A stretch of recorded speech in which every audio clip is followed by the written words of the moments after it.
Alors, je vous préviens, ce que vous allez entendre est absolument glaçant. Durvan Krishnadjaya et Marie Piquemal ont enquêté pour Libération sur la prostitution des mineurs. Leur enquête en 2 volets révèle comment tout ce système se met en place, comment les proxénètes accèdent à ces mineurs. Et puis le 2e volet de leur enquête s'intéresse aux clients. Ce qu'ils nous révèlent fait vraiment froid dans le dos entre le profil des jeunes filles qui sont parfois âgées d'à peine 12 ans ou encore le profil des clients, des monsieur tout le monde. Ce travail nécessaire mais absolument terrifiant est accessible sur le site de Libération et ils sont venus aussi nous en parler et répondre à vos questions. Parce que je le disais, on parle de prostitution de mineurs, on parle aussi d'aide sociale à l'enfance, l'ASE.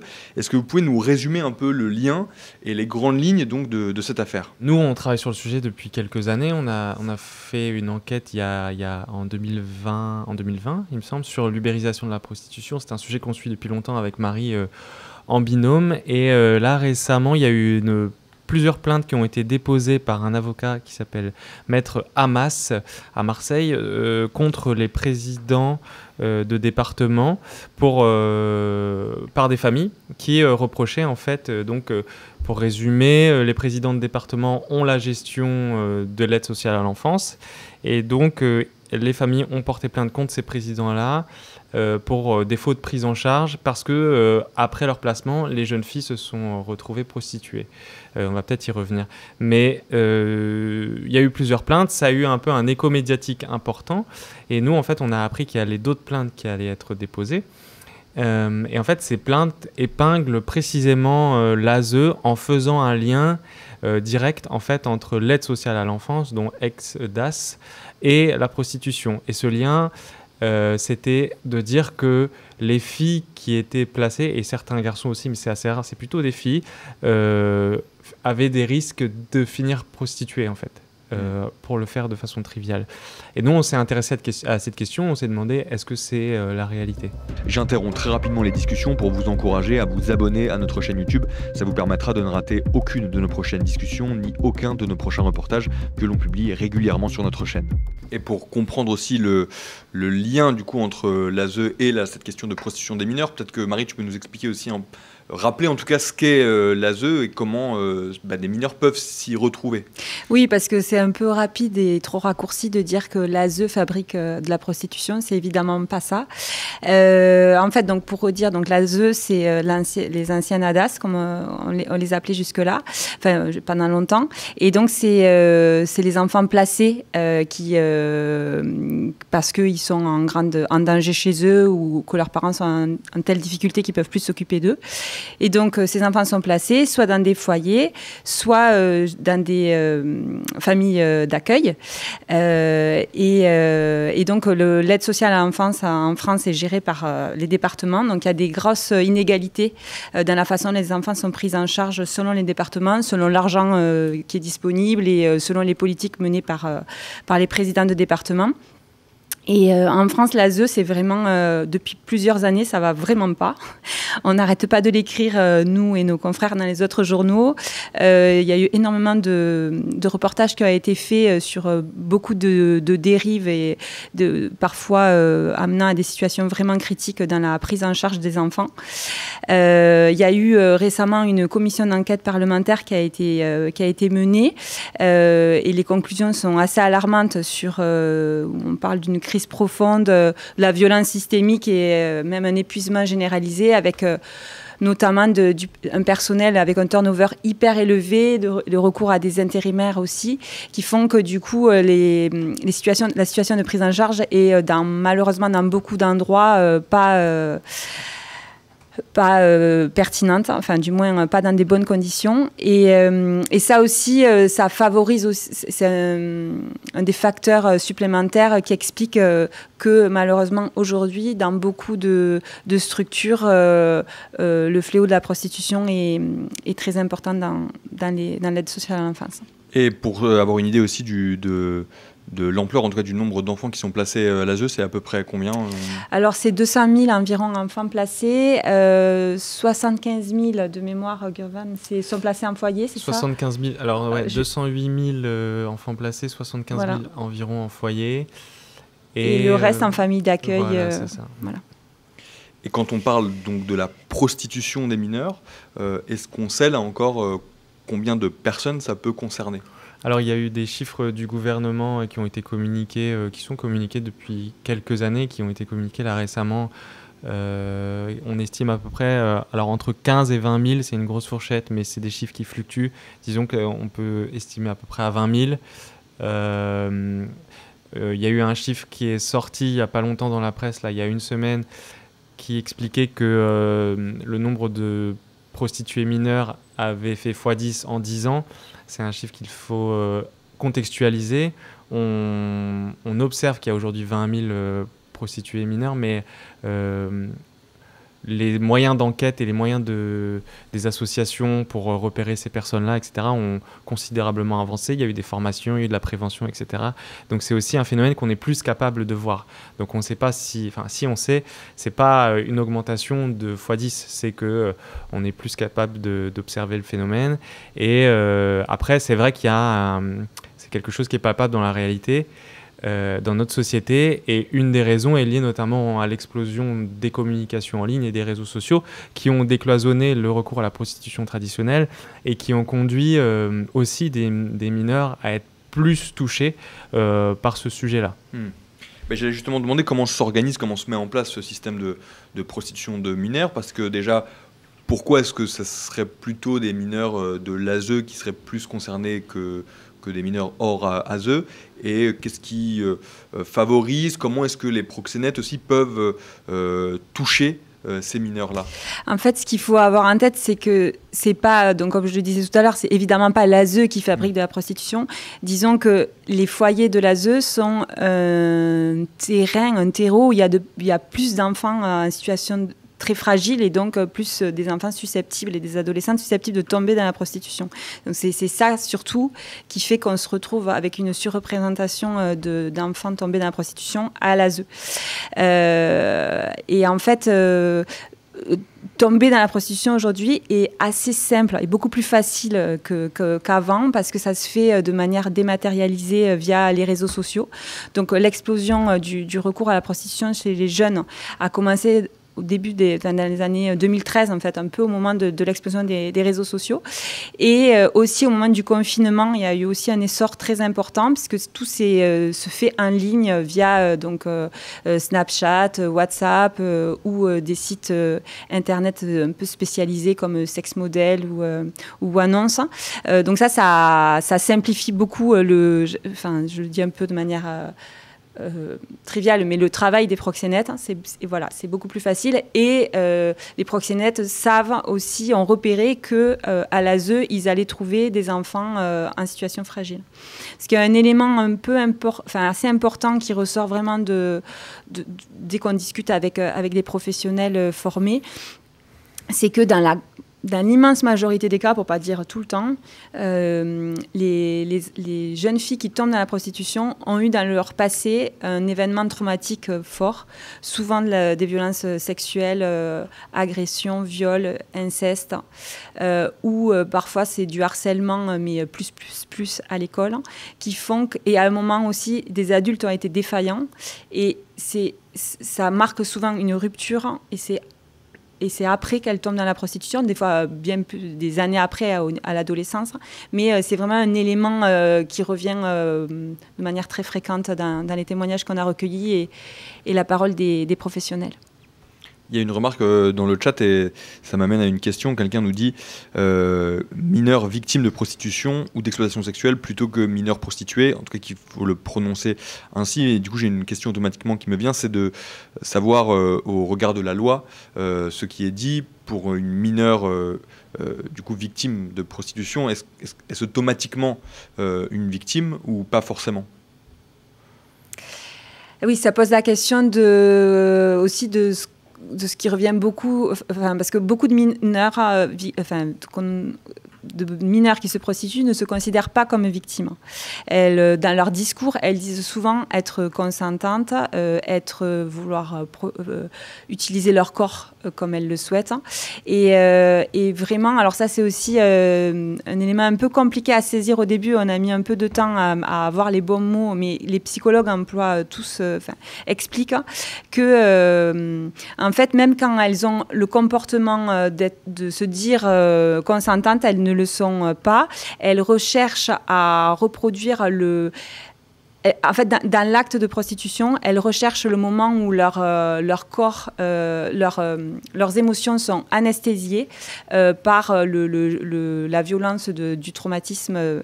Ça réactive en fait leur traumatisme. Je le dis très mal, mais... Ouais, parce que comme tu le disais, c'est des profils où souvent il y a eu des événements traumatiques par le passé dans leur enfance. Des événements traumatiques dans le passé, et donc cet événement traumatique provoque une forme d'anesthésie émotionnelle, et c'est cette anesthésie émotionnelle qu'elles recherchent dans l'acte de se prostituer.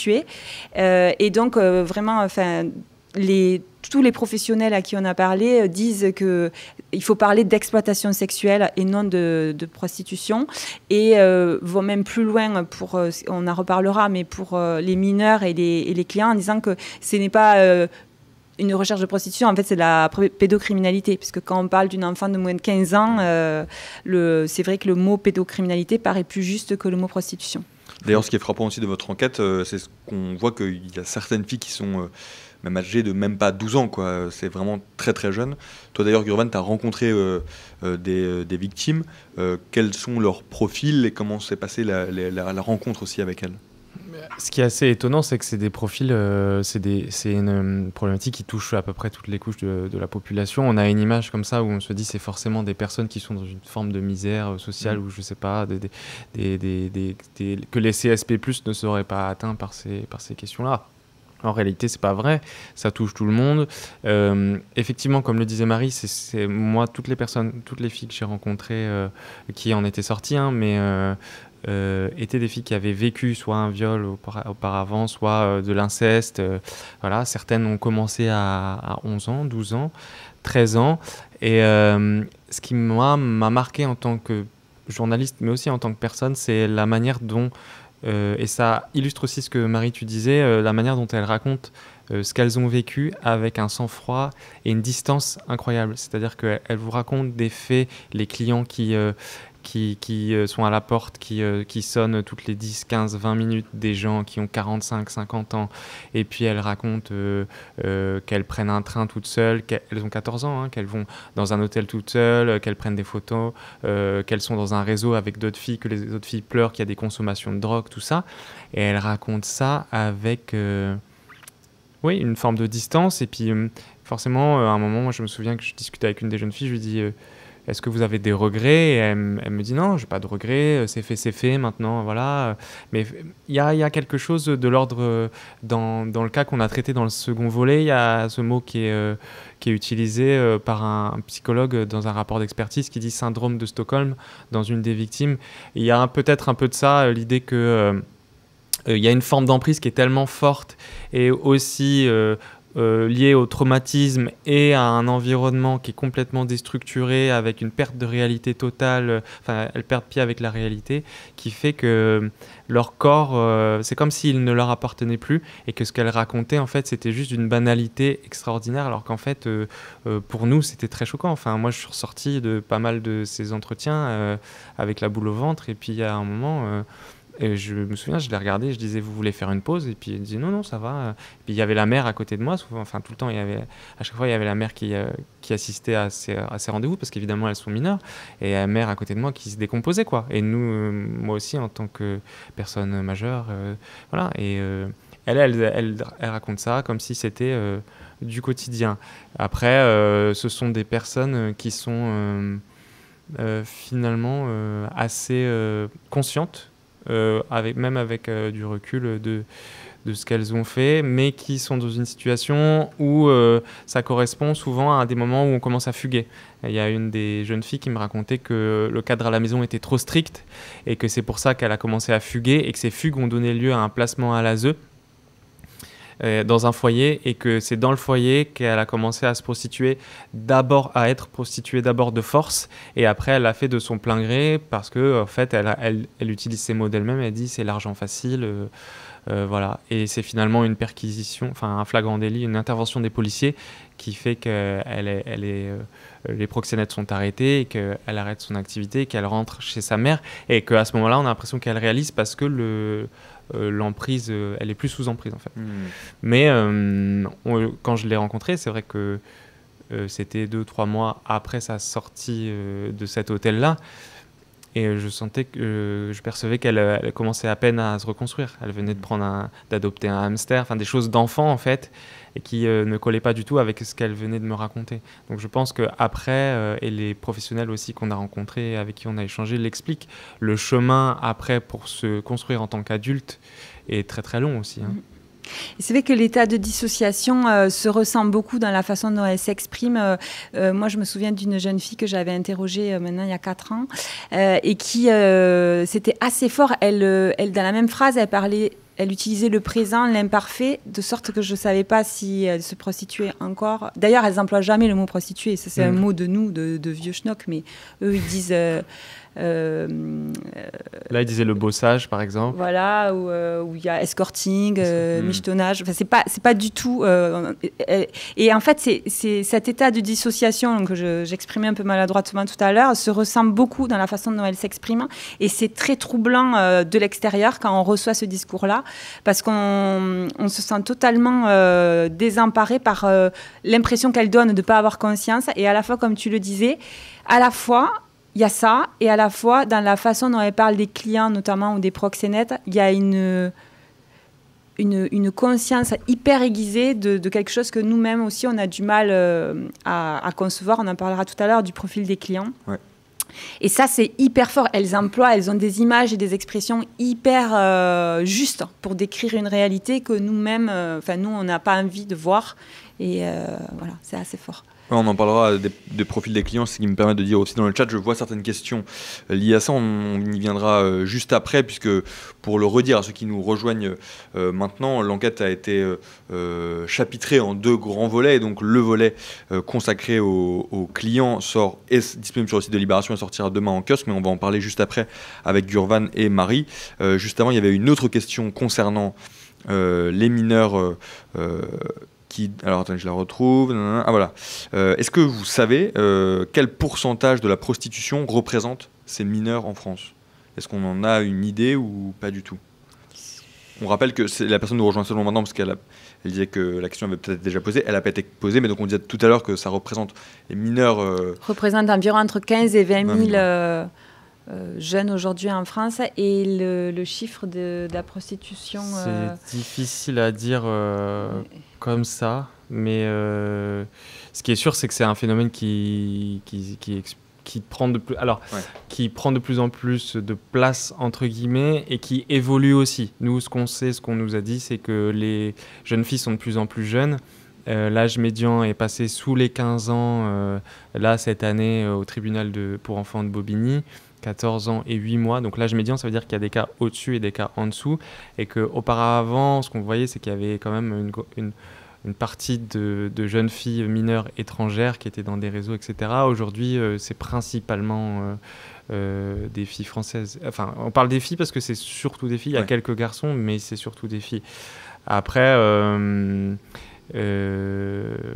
c'est une partie importante de la prostitution, et je dirais qu'elles se mélangent l'une dans l'autre parce que les mineurs sont sur des plateformes en ligne où il y a des majeurs, et les mineurs sont affichés comme majeurs. Elles n'ont pas le droit de mettre qu'elles ont 15 ans, quand bien même elles ont 15 ans.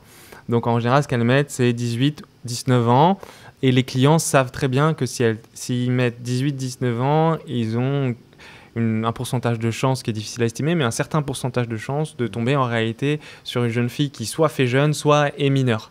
En fait, aller sur un site en ligne et renseigner qu'on recherche une jeune fille de 18 ans, c'est pas anodin. C'est tout juste la majorité, et ça veut dire qu'on sait à peu près où on va. Et il y a aussi des mots un peu codés ou des émoticônes qu'ils utilisent, qui se passent entre clients, en fait, pour se dire « Ah, ça, c'est de la mineure ». Alors après, ça évolue énormément. Dès qu'on en parle, nous, dans les journaux, c'est les mots changent et les émoticônes changent. Donc pendant longtemps, par exemple, c'était le nœud rose ou la part de pizza, ou par exemple, en mot-clé, ils mettent Lolita. Ils ont beaucoup plus de chances de tomber sur des mineurs. Après, il y a aussi un phénomène, c'est horrible de le dire, mais avec les algorithmes et les recherches plus importantes, les préférés des clients, du coup, les profils de mineurs remontent dans les tops. Donc ça s'auto-entretient et ça facilite le travail des proxénètes et des clients. Parce qu'une mineure rapporte plus à un proxénète qu'une majeure. Élément important. En termes d'argent ? En termes d'argent. Ah oui, ok. C'est du 3 000 € par jour, une mineure. Et avant d'aller plus sur le profil des clients, il y a aussi moi quelque chose qui m'a frappé dans le premier volet de votre enquête, c'est sur la violence qui est subie aussi par les jeunes filles, des violences dans les rapports sexuels et puis aussi en dehors des rapports sexuels. Vous expliquez qu'il y en a certaines qui reviennent parfois avec le visage en sang, où on voit très clairement des traces de coups. C'est quelque chose que vous avez pu voir aussi dans de nombreux cas. Oui, c'est une réalité. Je pense que de toute façon, ce sont, alors je dirais des réseaux d'exploitation, même si c'est pas toujours des réseaux, mais en tout cas, il y a déjà les jeunes filles qu'on a rencontrées, ce qu'elles disent, c'est souvent qu'elles touchent pas l'argent. Donc ça dit aussi la manière dont elles sont exploitées et que en fait en réalité pour les personnes qui les exploitent, elles sont juste un corps et que ce corps-là, s'il n'obéit pas ou s'il ne veut plus obéir, on le met sous la contrainte et une façon de les mettre sous la contrainte, c'est d'être violent. Il y a aussi une violence des clients que nous on nous a rapporté qui sont assez palpable, qui est assez palpable dans les dossiers judiciaires. Souvent, les clients qui vont chercher des jeunes filles mineures sont des clients qui ont envie de s'adonner à des pratiques déviantes importantes avec beaucoup de violence. Dans le dossier qu'on a vu, c'est à peu près un client sur 2 qui était violent. Alors on parle de violence verbale, mais aussi physique, avec des coups de poing, des crachats, voilà. Donc oui, la violence est structurelle de ce phénomène-là. Et c'est ce qui est d'autant plus dangereux pour ces jeunes filles, c'est que le traumatisme psychologique est important, mais les séquelles physiques sont aussi importantes, avec des jeunes filles qui, quand elles arrivent chez les policiers, sont couvertes de bleu, ont les cheveux coupés n'importe comment, et voilà. Et en fait, leur corps ne leur appartient plus, elles sont complètement dépossédées. C'est aussi une des raisons pour lesquelles les professionnels qui sont quand même de plus en plus formés et qui existent maintenant un peu partout en France, beaucoup plus qu'il y a 5 ans, ça a beaucoup progressé sur cet aspect-là. C'est aussi pour ça que les professionnels alertent et nous ont parlé, nous ont confié beaucoup de choses pour cette enquête, c'est parce qu'ils veulent alerter aussi sur cette violence avec des traces aussi physiques et en considérant que si on n'en parle pas, on n'avancera pas, en se disant aussi qu'il faut absolument forcer et le législateur et le politique à continuer à considérer que ça devienne vraiment un sujet prioritaire. Parce que c'est beaucoup ce qui ressort aussi du terrain, de dire en fait, il y a un discours politique qui est de dire non à la pédocriminalité et non à la prostitution, mais entre le discours politique et la réalité des moyens et de la volonté réelle, il y a un écart assez élevé. À la fin de notre discussion, on viendra sur l'aspect plus politique des choses qui sont ou pas mises en place actuellement. Là, il y a pas mal de questions dans le chat par rapport aux clients et une question très simple qui demande aussi, est-ce que vous avez pu vous rencontrer ou pas des clients de ces mineurs ? Alors non, on n'a pas réussi. C'est clairement une déception, mais en même temps, c'est très difficile de rentrer en contact avec eux. Donc, ce qu'on a fait, en fait, nos 2 grosses sources, c'est d'une part les quelques dossiers judiciaires qui existent. Il y en a très peu. On en reparlera tout à l'heure parce qu'en fait, les clients sont très peu poursuivis pour plein de raisons. Donc, c'est ces dossiers-là auxquels on a pu accéder, déjà jugés, où clairement, il y a beaucoup de choses qui sont décrites dans les auditions, les PV d'audition des clients. Donc, où on apprend beaucoup de choses. Et après, notre deuxième source principale, enfin, il y en a 3, mais il y a les jeunes filles elles-mêmes, celles qui ont accepté de nous parler et qui nous ont confié pas mal d'éléments. Et la troisième source très importante, c'est les professionnels de terrain, donc, qui travaillent dans des associations un peu partout en France. Aussi, un peu, on a eu accès à un procureur.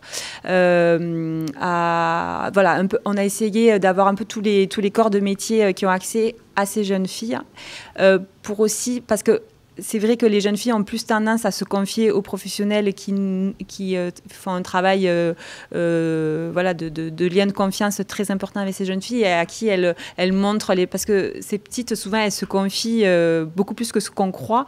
Et donc, elles leur montrent très vite des captures d'écran, enfin des téléphones. Et donc, elles font des captures d'écran des rapports qu'elles ont avec les clients, notamment. Donc, on a vraiment travaillé avec ces 3 sources. Mais avoir des clients... Alors après, il y a de fortes chances qu'on en connaisse parce que on en parlera, mais ce qui est très, très troublant et qui nous a un peu perturbé aussi, c'est de voir à quel point le client, aujourd'hui, c'est n'importe qui. Et c'est aussi...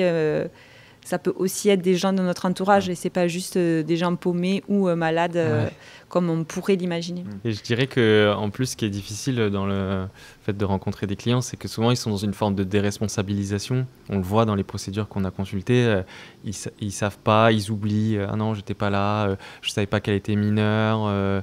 Ah non, je sais pas si j'ai couché avec elle. Donc en fait, il n'y a pas de conscientisation de leur acte.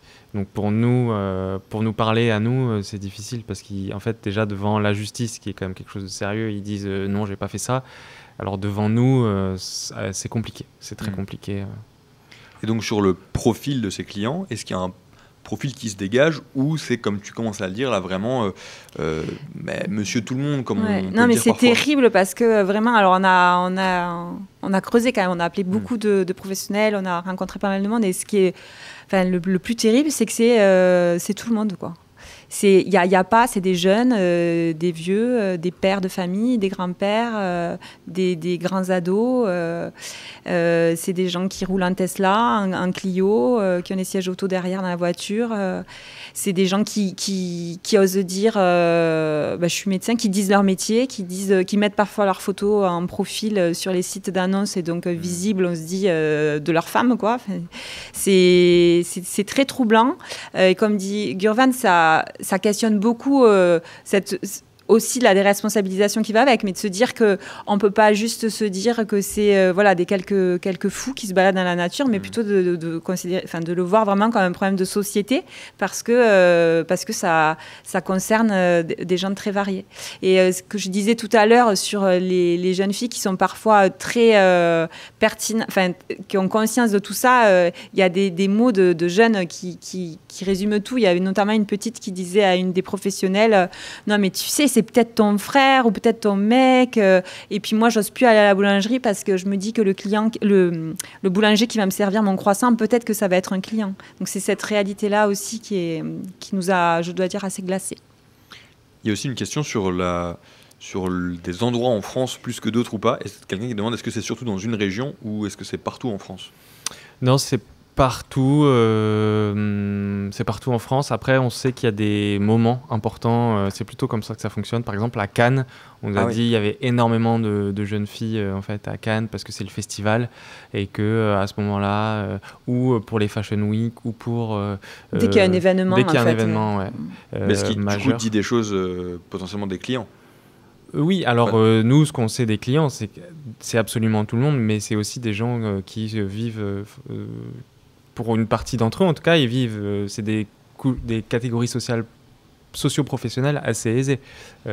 C'est des infirmiers, des PDG, des juristes, des éducateurs, des journalistes, des avocats, des policiers, des personnes. Je me souviens, dans le dossier, il y a une expertise psychologique qui dit... qu'une des personnes accusées a une capacité de discernement supérieure à la moyenne. Donc voilà, des personnes qui ont une capacité de discernement supérieure à la moyenne, mais qui quand même commettent ces actes-là, donc probablement qu'ils les font en âme et conscience, qui savent très bien ce qu'ils sont en train de faire en fait. L'argument que donnent tous une fois qu'ils arrivent à la barre, après à savoir est-ce que c'est vrai ou pas, c'est qu'ils disent tous s'être fait piéger en pensant avec une jeune fille qui s'est fait passer pour une plus âgée que son âge. C'est l'argument de défense numéro 1. Après, on peut vraiment se poser la question, quand c'est une enfant de moins de 15 ans... comment c'est possible de s'imaginer une enfant avec un appareil dentaire et de se dire qu'en fait elle est majeure. Et je dirais que c'est ce qui est assez troublant dans cette enquête, dans ce travail d'enquête, c'est que ce qu'on voit, c'est que c'est à la mineure de démontrer sa minorité. Le fait que les clients savaient qu'elle était bien mineure et que oui, voilà, que les clients savaient qu'elle était bien mineure, et que c'est pas aux clients de démontrer qu'en fait, ils venaient pas chercher une mineure. Et donc la parole, mais c'est comme dans beaucoup d'affaires de viol finalement, la parole de la jeune fille est remise en question parce que déjà parfois c'est une jeune fille de l'ASE, il y a une forme de mépris social, de mépris de classe aussi, et puis les autres en face sont des personnes bien installées socialement, qui sont mariées, qui ont une parole d'adulte entre guillemets, qui s'expriment bien, donc leur parole vaut un peu plus que celle des mineurs. Et il y en a qui travaillent même aussi dans leur fonction auprès de mineurs, vous le dites dans le dossier, il y a certains profils, il y en a un qui travaille à l'ASE lui-même, il y en a un qui... Ouais. Bah ça c'est ce qui nous a un peu mis à terre quand on l'a découvert, je dois dire, c'est ces profils-là en fait, ces profils de personnes qui sont en contact et qui savent très bien. Alors cet éducateur de l'ASE, il a eu des rapports tarifés avec une jeune fille de 15 ans de son foyer. Et donc, en fait, il savait pertinemment ce qu'il faisait. Marie, je crois que tu as un cas aussi. Oui, le cas qui m'avait été rapporté, c'est une jeune fille qui prend rendez-vous avec un client pour une passe et en arrivant, elle tombe sur le policier de la brigade des mineurs qui l'avait entendu quelques jours avant. Ou c'est le cas aussi, il y a une professionnelle qui raconte ça, qui accompagne une jeune fille à l'hôpital pour se faire avorter. Et la petite se met à trembler et en fait, elle vient de reconnaître le gynécologue. Donc, ouais, c'est... Et c'est ça qui interroge, je trouve. Enfin, c'est que ces personnes savent que c'est des publics qui sont exposés, que c'est des jeunes filles qui sont vulnérables, etc. Et ils y vont quand même. Et ça dit, je trouve, ça dit vraiment... l'impunité dans laquelle ils se trouvent, c'est-à-dire qu'ils savent que malgré leur position, proches, soit policiers, soit éducateurs, ils ne seront pas poursuivis. Mais comment ils se... Par exemple, pour juste prendre le cas de l'éducateur de l'ASE, comme tu dis qu'en fait c'est quelqu'un de son foyer, donc il sait qu'elle est mineure, et qu'on disait tout à l'heure que l'une des défenses des clients, c'est de dire qu'ils ne savaient pas qu'elles étaient mineures. Dans ce cas-là, il est quelle condamné. est la défense ? Ah oui, il est condamné. Oui, il est condamné, oui. Okay. Oui, il est condamné. Il y en a quelques-uns quand même qui sont condamnés. Il y a des cas dont on parle qui ont heureusement quand même été condamnés. Mais les condamnations en 2023, pour parler chiffres, c'est moins de 20 clients en France. Alors qu'on parle de 15 à 20 000 jeunes filles qui se prostituent mineures. Et donc, en fait, alors ça, on a essayé, c'est notre deuxième gros sujet sur lequel on a beaucoup travaillé, d'essayer de comprendre pourquoi il y avait une si forte impunité. Pourquoi si peu de clients se retrouvaient condamnés alors que la loi, notamment la loi de 2023, qualifie de viol tout acte, toute relation sexuelle avec un mineur de moins de 15 ans, en considérant que le consentement n'est même pas une question. Un mineur de moins de 15 ans, c'est du viol, point barre. Donc, c'est des assises. Et pourtant, dans les faits... aujourd'hui, à notre connaissance, alors le ministère de la Justice a été incapable de nous dire si on avait raison ou pas, mais on n'a pas retrouvé de cas de condamnation de clients pour viol. Et donc, on a essayé, on a essayé de comprendre pourquoi. Et alors, je ne sais pas si là, je rentre dans le détail, mais c'est un empilement de plusieurs raisons. Et notamment, une des raisons importantes, c'est la difficulté pour les enquêteurs d'arriver à prouver que le client savait la minorité. Il ne suffit pas... dans le cas de l'éducateur dans le foyer, là, OK. C'est-à-dire que même lui, il n'a pas été condamné pour viol, par exemple ? Oui. Non, pas pour viol, parce qu'elle avait au-dessus de 15 ans. Voilà. Ah oui, OK, d'accord. Mais sinon, c'est hyper dur d'arriver à avoir suffisamment de preuves. Et ça, on a un procureur qui nous l'a raconté sous anonymat, mais de manière très claire. Il dit, mais moi, je voudrais mettre plus en prison, mais dans les faits, on a énormément de mal. Pour une raison aussi, c'est que pour ouvrir une enquête, on ne peut pas ouvrir une enquête pour recours à la prostitution d'une majeure. Parce qu'aujourd'hui, depuis la loi de 2016, avoir recours à la prostitution la prostitution pour une majeure, c'est passible d'une amende, donc une contravention, et donc ça passe pas en correctionnel. Donc du coup, le seul moyen d'ouvrir une enquête, c'est d'arriver déjà à avoir suffisamment de preuves pour savoir qu'elle était mineure. Et ça, ils n'y arrivent pas. Donc finalement, dans les faits, aujourd'hui, les quelques clients qui sont poursuivis, c'est dans le cadre d'enquêtes qui sont menées pour proxénétisme, c'est-à-dire pour viser les proxénètes. Et clairement, ça ressort énormément de toutes les discussions qu'on a eues avec la police ou la justice. Aujourd'hui, la priorité, c'est les proxénètes, c'est pas les clients. Et donc, tout l'accent est mis pour lutter contre le proxénétisme, et parce que c'est plus rentable en termes de sanctions, ils ont plus de chances d'en incarcérer, et ils considèrent aussi que démanteler les têtes de réseau, si réseau il y a, c'est plus fort et plus pertinent que de s'attaquer aux clients. Mais malgré tout ça, participe à un climat d'impunité hyper fort qui fait qu'aujourd'hui, les clients ne se sentent pas du tout menacés, et donc, comme on le disait tout à l'heure, commentent de manière hyper libre sur les sites, comme si on commentait un bout de beefsteak, quoi. Ouais. C'est aussi cru que ça et aussi terrible. Le lien a été fait par une de nos sources avec Mazan, le procès de Gisèle Pellico, parce qu'on retrouve ce sentiment de toute puissance de beaucoup d'hommes, ces profils très différents et à la fois qui touchent toute la société, et ce discours qui tend à dire je savais pas, j'étais pas conscient de ce que je faisais, etc. Et c'est vrai que nous, c'est ce qui nous a frappé, c'est de voir ça en miroir, et qui touche en plus des jeunes filles mineures et assez vulnérables. Tu mentionnais les sites sur lesquels les clients se rendent pour trouver des mineurs, et il y a quelqu'un qui demandait est-ce que ces sites sont inquiétés ou pas du tout, quoi. Il y a Coco qui a fermé quand même un des sites où il y avait le plus de mineurs en ce moment, qui a fermé. Du coup, ils se sont déplacés, ils sont sur Discord, et c'est accès, il faut être parrainé.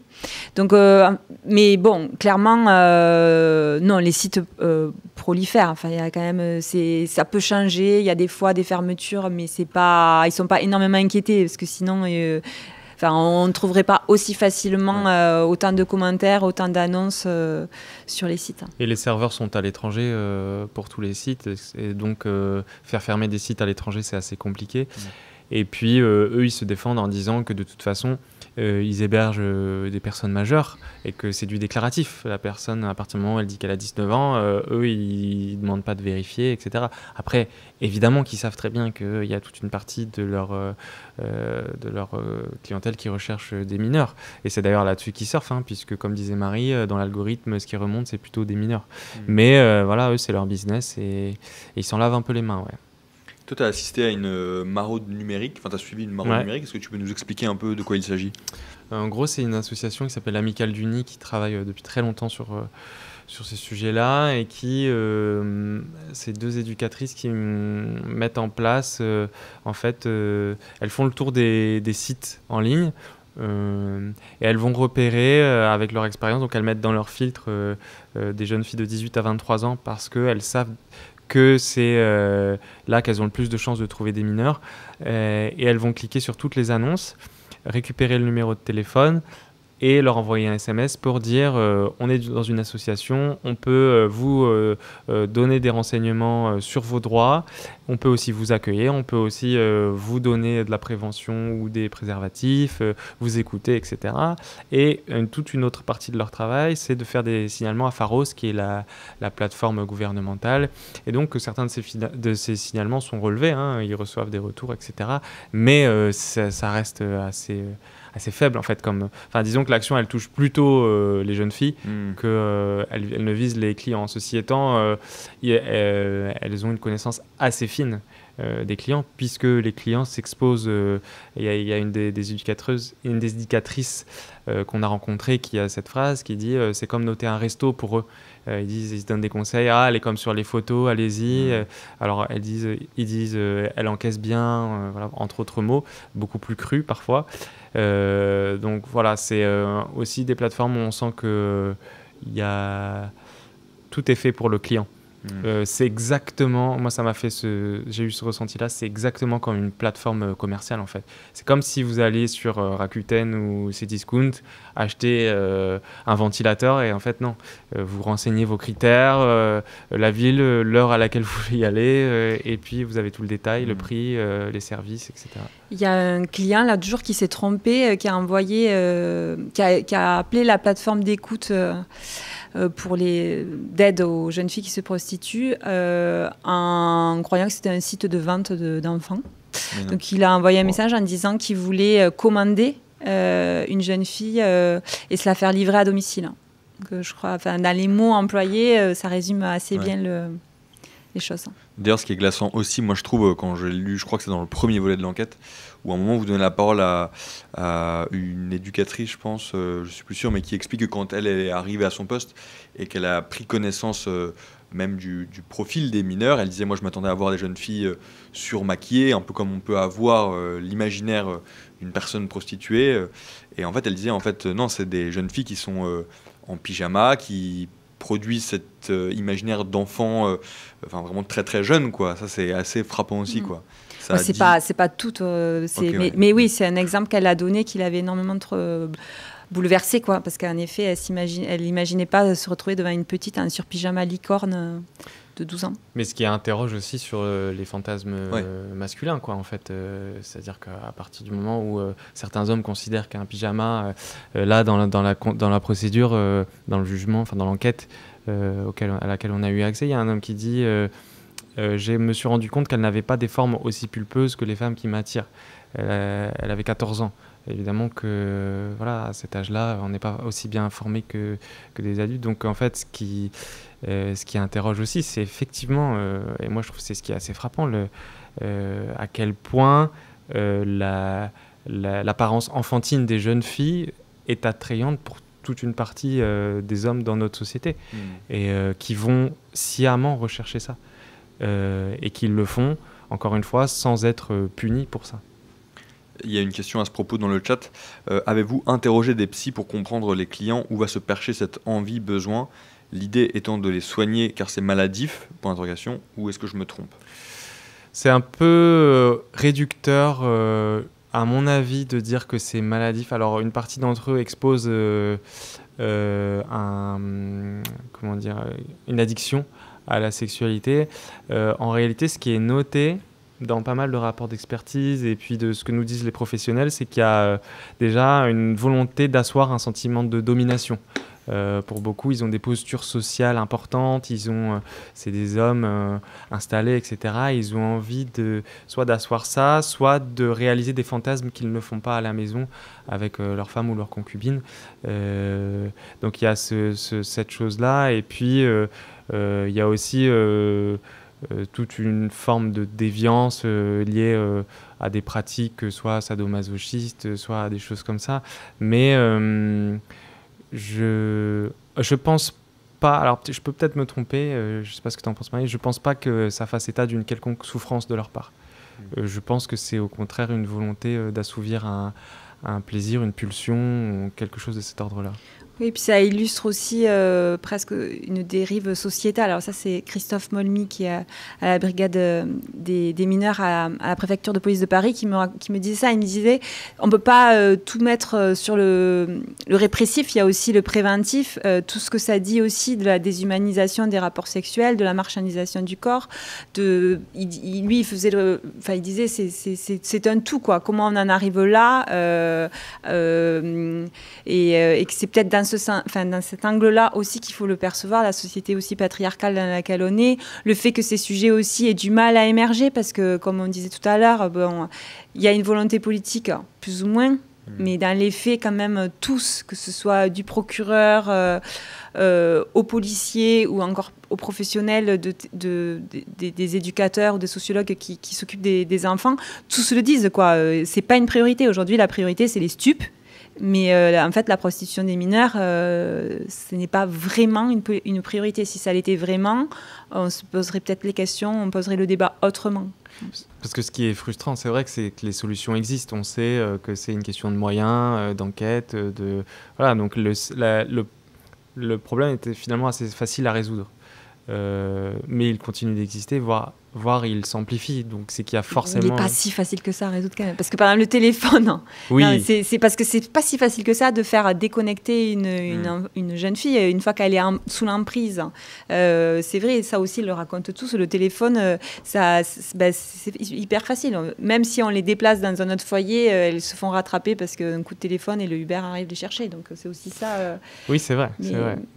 Mais d'une certaine façon, il y a des solutions qui existent. En tout cas, c'est pas comme si on était face à un phénomène où on ne sait pas quoi faire et on a essayé plein de choses. En réalité, c'est plus un manque d'investissement dans ces questions-là, comme disait Marie, qu'autre chose. Et justement, est-ce qu'il y a des choses au niveau politique qui vont dans le sens d'essayer de renforcer un petit peu la protection de ces mineurs, notamment des mineurs de l'ASE par exemple, ou pas? Est-ce qu'il y a des choses sur l'ASE, c'est clair que c'était un peu le coup ce que pense l'avocat, enfin ce qu'espère l'avocat, c'est qu'au moins ça mette un gros pied dans la fourmilière et que peut-être il y ait il y a un projet de discussion, un projet de loi, je crois, qui est en préparation sur l'ASE, mais il y a clairement des problèmes à l'ASE qu'il faut résoudre plus large que la question de la prostitution, mais qui pourraient aussi aider la prostitution.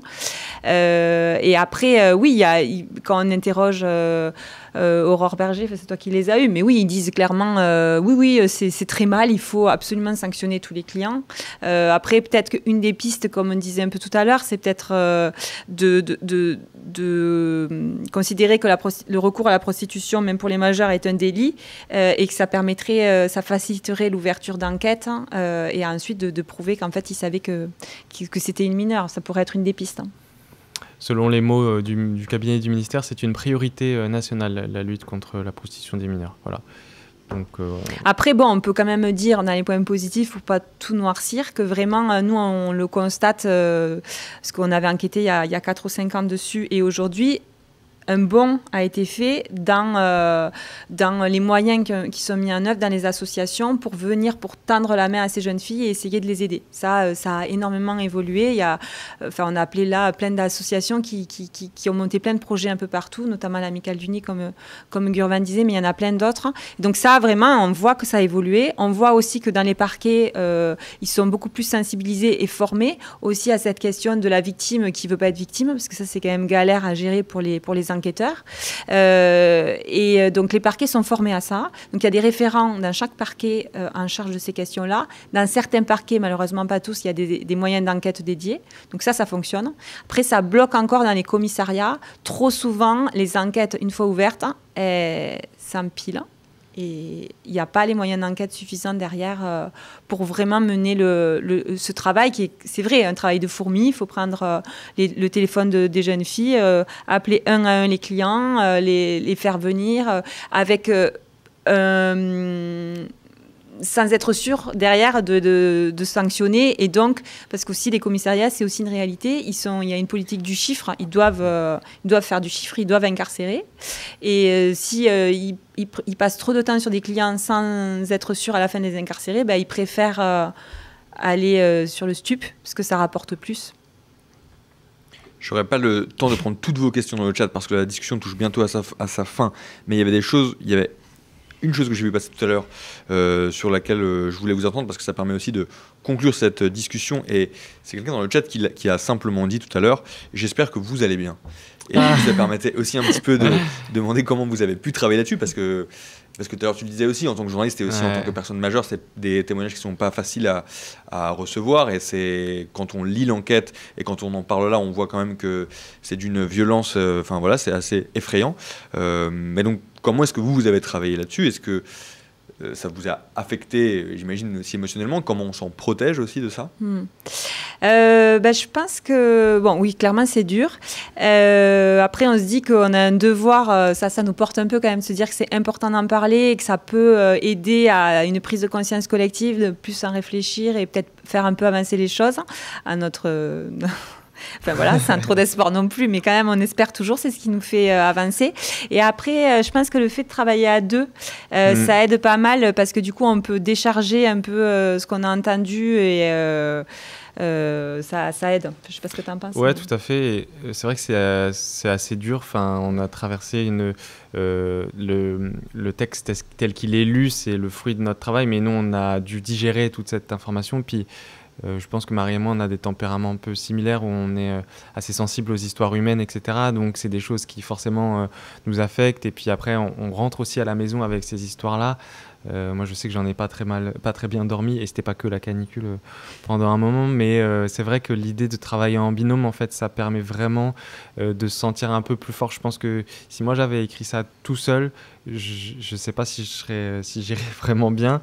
Et là, je pense qu'en fait, l'un et l'autre, on arrive à trouver un équilibre finalement, et aussi à défendre un sujet qui est énorme, en fait. C'est aussi ça, c'est un sujet qui est immense. Et tout seul, c'est impossible, quoi. Donc à deux, c'est un... Et après, bon, on n'est quand même pas... Enfin, moi, je pense beaucoup, surtout aux professionnels à qui on parle, qui, eux, voient les jeunes filles tous les jours. C'est vrai que c'est... Les fois où on voit les jeunes filles, là, c'est dur. Mais de se dire qu'elles font ça tout le temps, parce que c'est surtout des femmes. Bon, voilà, on ne se permet pas non plus de trop se plaindre, non, parce que nous, on n'est pas quand même en première ligne tout le temps. Et voilà, on fait... Donc c'est surtout toutes ces femmes, surtout parce que c'est des femmes qui font ce boulot remarquable et hyper précieux, parce qu'elles arrivent à en extirper. Il y en a plein qui sont sauvés. Et ça, peut-être qu'il faudra qu'on fasse un sujet sur ça, parce que c'est aussi super de voir des petites qui s'en sortent. Et toutes le disent, enfin les professionnels le disent, mais même les filles, quand on les voit, ce qui ressort aussi, c'est cette vitalité, quoi, cette urgence de vivre qu'elles ont. Et on se dit que bon, elles vont quand même s'en sortir. Enfin, même celles à qui on parle, on se dit bon, allez. Donc bon, voilà, on reste optimiste. Mais c'est aussi pour ça qu'on est content de faire ces sujets-là aussi. Enfin, content, je m'entends, mais parce que ça permet de leur donner la parole. Et à l'IB, on a cet atout-là de pouvoir leur donner assez largement la parole et de leur ouvrir nos colonnes, et que voilà, d'exprimer aussi qu'elles soient entendues. Et nous, je crois qu'on a envie que les choses bougent, et que c'est aussi le sens de ce travail-là. Et on sait aussi que les jeunes filles lisent beaucoup les articles de presse qui circulent sur ces sujets. Et moi, je suis très étonnée de voir là, en quelques années combien beaucoup plus acceptent de nous parler. Parce qu'il y a encore 4-5 ans, j'avais passé des semaines et des semaines avant d'arriver à trouver une jeune fille qui acceptait de se livrer. Et maintenant, on lit des témoignages dans l'IB et ailleurs. Et donc ça montre aussi que voilà, on visibilise des jeunes filles invisibles.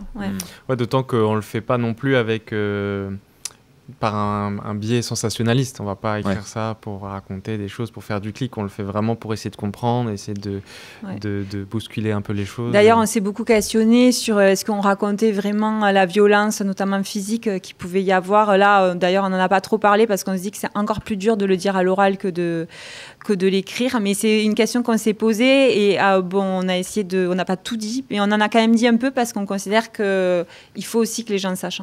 Merci beaucoup à tous les deux d'avoir été avec nous. Et bonne soirée tout le monde.